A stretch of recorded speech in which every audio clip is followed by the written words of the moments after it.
Term सीखी होंगी, एक होती है WPI और एक होती है CPI, that is consumer price index. आइए अब मैं आपको कुछ तथ्यात्मक बातें बताता हूं, जरा सुनने का प्रयास करिएगा। साथियों, पहली बात तो यह है कि होलसेल प्राइस इंडेक्स होता क्या है। इसकी फुल फॉर्म को हिंदी में अगर मैं समझाऊं तो यह है थोक मूल्य सूचकांक। क्या है साथियों? थोक मूल्य सूचकांक। अब इसका मीनिंग क्या होता है, थोड़ा सा वो भी समझने का प्रयास करिए।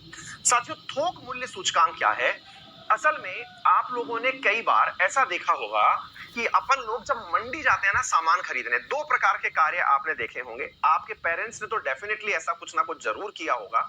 वो क्या करते हैं, आप लोग अगर रिटेलर के पास गए, पहले तो मैं ये बताता हूं रिटेलर क्या होता है और फिर होलसेल क्या होता है। हालांकि बहुत सारे बच्चे जानते होंगे, लेकिन फिर भी कोई एक आध नादान परिंदा ऐसा होगा जो ये ना जानता हो, तो पहले मैं बताता हूं, ध्यान से सुनना। आप में से बहुत सारे लोगों ने ऐसा देखा होगा कि हम जब बाजार जाते हैं तो एक साथ अगर सामान परचेज कर लिया तो हमें वो सामान तुलनात्मक रूप से सस्ता पड़ जाता है। जैसे आप मार्केट गए, आपने देखा कि आलू जो है वो खुले में मतलब 1 किलो, आधा किलो, 250 ग्राम, जिसको जिस हिसाब से चाहिए उस हिसाब से तो चल रहा है 20 रुपए किलो, कि भाई साहब 20 रुपए किलो ले जाओ। लेकिन अगर पूरी की पूरी एक बोरी खरीद ली, एक पूरा की पूरा केस खरीद लिया, तो हो सकता है कि आपको वो 100 किलो का बोरा जो है या 40 किलो का जो कट्टा जो है वो आप लोगों को 10 रुपए किलो पकड़ा दे। क्यों? क्योंकि असल में वो आप एक साथ बल्क में प्रोडक्ट ले जाने वाले हैं। तो होलसेल का मतलब क्या है? होलसेल का मतलब ये हुआ जब सामान को यूनिट्स में ना लिया जाता हो, इकट्ठा लिया जाता हो। और आपको सबको मालूम होनी चाहिए ये बात, ये बिल्कुल बहुत ही व्यवहारिक सी बात है। अगर आप कोई भी चीज, अगर मैं आपसे कहूं ना पेन लेने जाइए, तो पेन भी सिंगल पेन महंगा मिलता है, लेकिन पेन का पूरा पैकेट खरीद लीजिए तो आपको कम से कम एक पेन की कीमत कम पड़ेगी। आ गई बात समझ में? तो मेरे प्यारे साथियों, होलसेल का मतलब हुआ कि थोक में आपने जो सामान खरीदा सामान्यतया वो सस्ता होता था। अभी रिसेंटली क्या हुआ है, 8 साल बाद भारत में इतनी महंगाई हुई है। क्या महंगाई हुई कि जो होलसेल का प्रोडक्ट है वो वर्ष 2020 में 7.39% महंगा हो गया। अब आपके दिमाग में एक सवाल आएगा, बोले सर 2012 के बाद में इतना महंगा हुआ, ये लॉजिक क्या है, क्यों हुआ ये और होता कैसे है ये, इन दोनों में अंतर क्या है, WPI होता क्या है, CPI होता क्या है, ये तमाम बातें अब आप जानना चाहेंगे तो पेन पेपर ले लीजिए और लिखना शुरू कर दीजिए। मैं आपको कुछ बहुत ही बेहतरीन बातें बता रहा हूं। आज मैं आपको दो बातें सिखाने वाला हूं और वो क्या क्या है। एक है मेरे प्यारे साथियों होलसेल प्राइस इंडेक्स और दूसरा है मेरे प्यारे साथियों consumer price index. Consumer price index, अब इसे लिखना शुरू करिएगा। कंज्यूमर का अर्थ होता है उपभोक्ता मूल्य सूचकांक। उपभोक्ता मूल्य सूचकांक ये होता है कि एक प्रकार से उपभोक्ता कंज्यूमर को वो कितने में पता मिला, इसे कई बार खुदरा मूल्य सूचकांक भी कहते हैं। खुदरा मूल्य सूचकांक भी कहते हैं, ठीक है। इसी प्रकार से होलसेल को थोक मूल्य सूचकांक कहा जाता है। थोक मूल्य सूचकांक भी कहा जाता है। चलिए साथियों, तो शुरू करते हैं आज के इस सेशन के अंदर। सबसे बड़ी बात क्या क्या है जो आपको यहां पर पता होनी चाहिए। सबसे पहली बात, wholesale price index, wholesale price index और CPI कंज्यूमर प्राइस इंडेक्स। पहला पॉइंट, इन दोनों में अलग क्या है? पहली बात, ये थोक के भाव दर्शाता है। थोक के भाव दर्शाता है, लिखते चलना, ये बहुत ही महत्वपूर्ण है।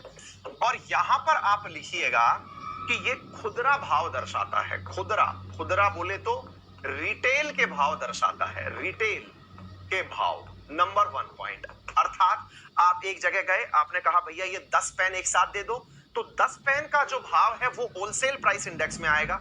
और जो कंज्यूमर प्राइस इंडेक्स है, भैया एक पेन दे दो, तो वो एक पेन वाला भाव इसमें आएगा। चलिए ठीक बात है। दूसरी बात मेरे प्यारे साथियों, होलसेल प्राइस इंडेक्स निकालने वाली जो अथॉरिटी है भारत में, वो अलग अथॉरिटी है और कंज्यूमर प्राइस इंडेक्स निकालने वाली अथॉरिटी अलग है। तो अब हम जानते हैं कि ये कौन निकालता है। मेरे प्यारे साथियों, जरूर से लिख लेना, ये बहुत बार पेपर में पूछा गया है।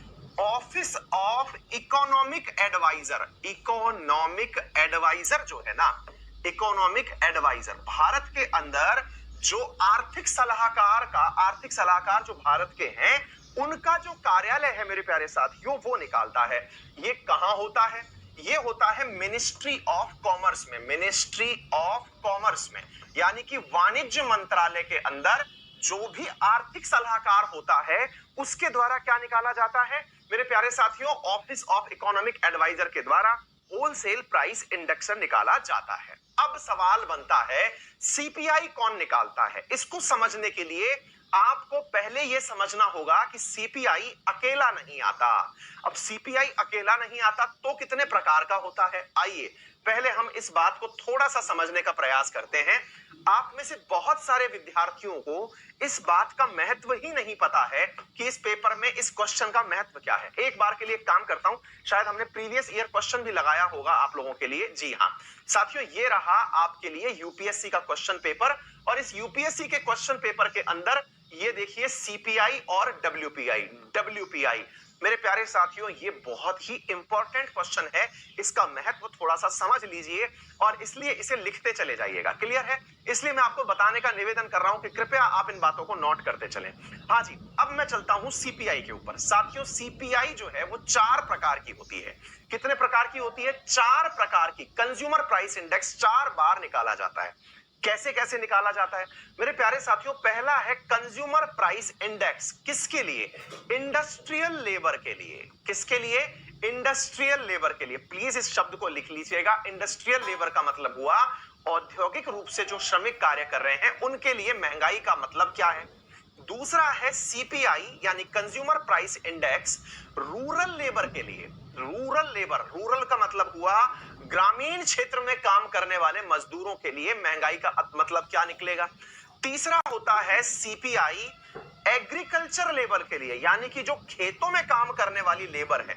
आप में से कुछ लोग कंफ्यूज हो सकते हैं कि सर रूरल लेबर में और एग्रीकल्चर लेबर में क्या अंतर है। मैं आपको बता देता हूं। एग्रीकल्चर लेबर खेतों में काम करने वाले जो खेती का काम जानते हैं, निराई का, गुड़ाई का, फसल कटाई का, वो वाले होते हैं आपके एग्रीकल्चर लेबर।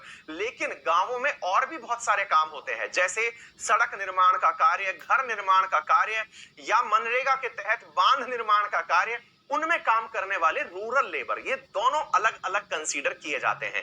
तीसरा जो होता है मेरे प्यारे साथियों वो होता है सीपीआई कंबाइंड। सीपीआई कंबाइंड का मतलब हुआ इन सबको मिला करके एक साथ निकालने वाला। तो हमारे पास कितने प्रकार की सीपीआई हो गई? 4 प्रकार की सीपीआई हो गई। सीपीआई इंडस्ट्रियल लेबर के लिए, यानी कि महंगाई औद्योगिक श्रमिक के लिए कितनी बढ़ी, महंगाई ग्रामीण श्रमिक के लिए कितनी बढ़ी, महंगाई कृषक के लिए कितनी बढ़ी, और महंगाई सबके लिए कितनी बढ़ी। इनके डेटा कलेक्ट करने के लिए जैसे आपने office of economic adviser wholesale price index में लिया था, बिल्कुल उसी प्रकार से मेरे प्यारे साथियों यहां पर सीपीआई जो 3 प्रकार की है इसको लेबर ब्यूरो कलेक्ट करता है। कौन कलेक्ट करता है? लेबर ब्यूरो कलेक्ट करता है। इन तीनों की तीनों का जो आंकड़ा है कौन कलेक्ट करता है? यहां से लिख लीजिएगा, लेबर ब्यूरो। लेबर बोले तो श्रमिक, लेबर ब्यूरो के द्वारा ये आंकड़े कलेक्ट किए जाते हैं। नंबर 1 बात। इसके साथ साथ अगर मैं इसकी बात करूं, सीपीआई कंबाइंड का जो आंकड़ा है ये किसके द्वारा कनेक्ट किया जाता है? तो मेरे प्यारे साथियों ये कलेक्ट किया जाता है सीएसओ के द्वारा, सेंट्रल स्टैटिकल ऑर्गेनाइजेशन के द्वारा। मेरे प्यारे साथियों ये वाला डेटा कलेक्ट किया जाता है। साथियों बहुत सारी परीक्षाओं में ये सवाल बेसिक रूप से पूछा गया है कि बताइए डब्ल्यूपीआई का आंकड़ा कौन एकत्रित करता है, यानी कौन सा मंत्रालय इनको उठाता है। दूसरा मेरे प्यारे साथियों सीपीआई के जो आंकड़े हैं वो कौन सी मिनिस्ट्री का या कौन सा विभाग निकालता है? तो लेबर ब्यूरो जो कि मिनिस्ट्री ऑफ लेबर के अधीन आता है उसके द्वारा निकाला जाता है। इसका जो कंबाइंड है वो सेंट्रल स्टैटिकल ऑफिस के द्वारा निकाला जाता है। ये किसके अधीन आता है? मिनिस्ट्री ऑफ स्टैटिक्स, सांख्यिकी मंत्रालय के अधीन आता है। ये सारे डेटा अलग अलग द्वारा एकत्रित किए जाते हैं। इन दरों को सबके द्वारा अलग अलग प्रकार से कलेक्ट किया जाता है। एक बहुत ही अगला तगड़ा सवाल मैं आपको बताना चाहूंगा मेरे प्यारे साथियों, इन दोनों के बीच में बेस ईयर के अंदर बहुत बड़ा डिफरेंस है। बेस ईयर में क्या डिफरेंस है मेरे प्यारे साथियों? इसका जो होलसेल प्राइस इंडेक्स है इसका बेस ईयर है 2011-12, यानी महंगाई इसकी तुलना में नापी जाती है। वहीं सीपीआई का यानी कंज्यूमर प्राइस ईयर का जो बेस ईयर है वो 2012 है। नंबर एक बात तो ये समझ लेना। दूसरी बात मैं आपको बता दूं साथियों कि कंज्यूमर प्राइस इंडेक्स का बेस जो है वो 2017 में चेंज किया गया था।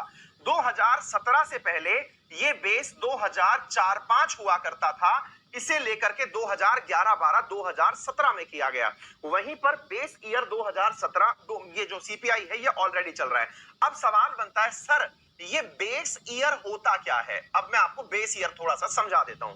अपन लोग कई बार ऐसी बातें नहीं करते, कई बार पापा मम्मी जब घर में बैठे होते हैं वो महंगाई के ऊपर कमेंट कर रहे होते हैं। कैसे कमेंट कर रहे होते हैं? अरे बेटा हमारे जमाने की बात सुनो, हमारे जमाने में तो जो घी था वो 1 रुपए किलो मिला करता था। पिताजी बोलेंगे कि पेट्रोल भी भाई 5 रुपए लीटर मैंने भरवाया हुआ है, आज 100 रुपए लीटर हो गया है। मम्मी अगर दादाजी वहीं बैठे हुए हैं, दादी बैठी हुई है, तो वो 5 पैसे पर चले जाएंगे। 5 पैसे में तो इतना गुड़ आता था कि पूरा घर खा लो। तो वो किस जमाने की बात कर रहे हैं? तो वो आज से 40-50 साल पुरानी बातें कर रहे हैं। सरकार इतनी पुरानी बातें नहीं करती क्योंकि आप लोगों को घबराहट हो जाएगी कि यार इतना पहले से लेके अब तक इतनी महंगाई बढ़ गई है। सरकार स्मार्ट है, सरकार कहती है सुनो 2011-12 में कितनी महंगाई थी उसके आधार पर बताओ आज कितनी महंगाई है। आ गई बात समझ में? सरकार बहुत स्मार्टली काम करती है कि बेटा कल को यदि ये 2050 की बात लेके बैठ गए तो भारत में महंगाई का तो रिकॉर्ड ही टूट जाएगा। तो मेरे प्यारे साथियों याद रखना कि भारत सरकार ने कहा कि 2011-12 में कितनी महंगाई थी उससे आज का कंपैरिजन करो। हमने वो भी कर लिया तो पता चला कि 2011-12 से लेके अब तक 7 पॉइंट कितना परसेंट वो बढ़ चुकी है, 7.39% महंगाई बढ़ चुकी है होलसेल में। अब आप पूछेंगे सर महंगाई बढ़ने से होता क्या है, मतलब सरकार को क्या लेना देना इस बात से? महंगाई बढ़ गई तो बढ़ गई, इसमें क्या लेना देना? हाँ सवाल तो बढ़िया है कि सरकार को तो कोई लेना देना होना ही नहीं चाहिए इस बात से। अब आइए मैं आपको बताता हूं साथियों, आपको यदि मालूम